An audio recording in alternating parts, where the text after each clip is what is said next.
First of all, I love this year's theme about embracing equity because we always talk about equality, which focuses on the starting point, right? So it's about making sure everybody has the same opportunities.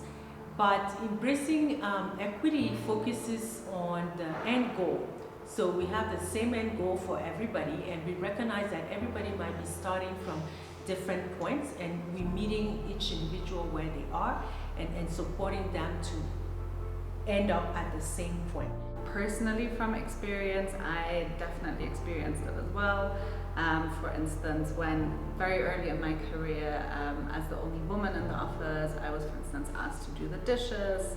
Other experiences were with family, where before I joined OCA, I was working for a solar pump provider, and one of my family members asked if that wasn't more of a job for boys.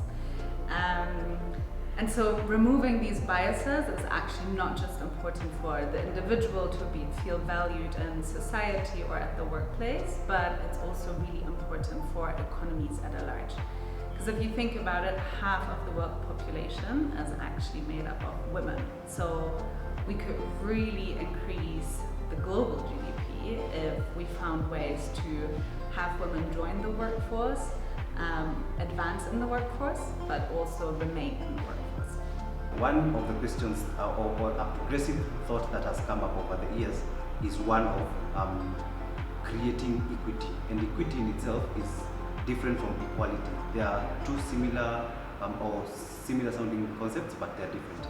So on one hand, equality is a request to just create a platform where resources are provided equally.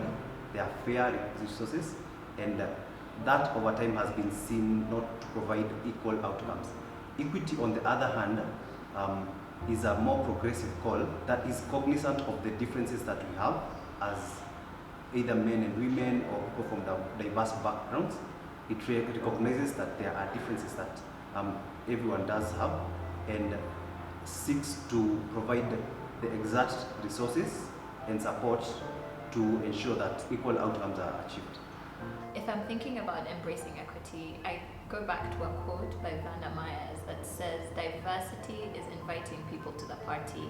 Inclusion is getting us to dance at that party. But equity is including everyone at the party committee to design and think about why they want to be there, what's the impact of this event, and why are we here.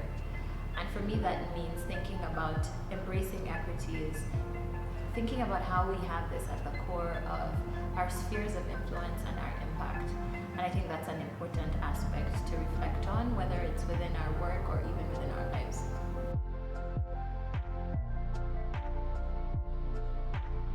At OCA, the theme shows up in our values, particularly two of our values around believing in others and acting together, right? Because to be able to live those values, we have to see each individual for themselves and really think about the way, what we each bring and our uniqueness, etc., in the way we work together, in the way we interact together, the way we support each other to achieve the same objectives that we have for the company, for a client, etc.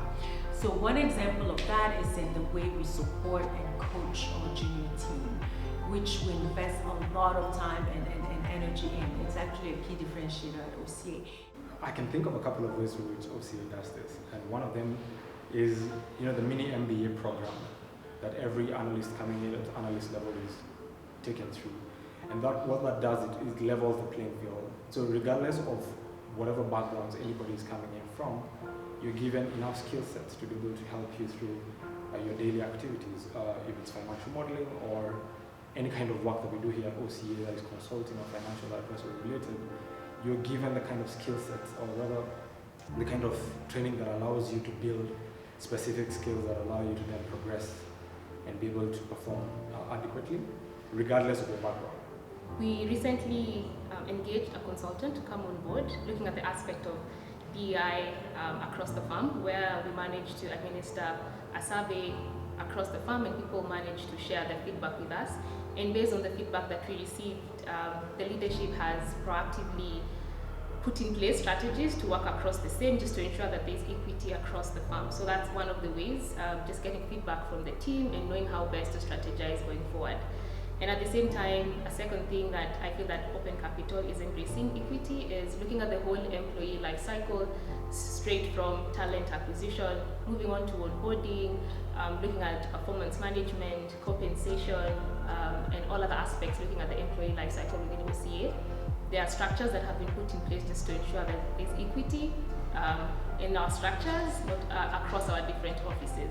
We have 50% female leadership, we have a huge team, but I think it's also going deeper into the core of how we make decisions, the core of how we think about our vision. At the end of it all, we're thinking about how it should be equitable development for the whole of the continent. And to make that impact, we want everyone involved at the table. And that comes across from either it's our team and the people we work with, the policies that we have, but it's also how we engage with our clients and who our clients are. There's a diverse range there, and we think about women and other groups at the core of that, and the core of how we think about the lens of impact for Open Capital.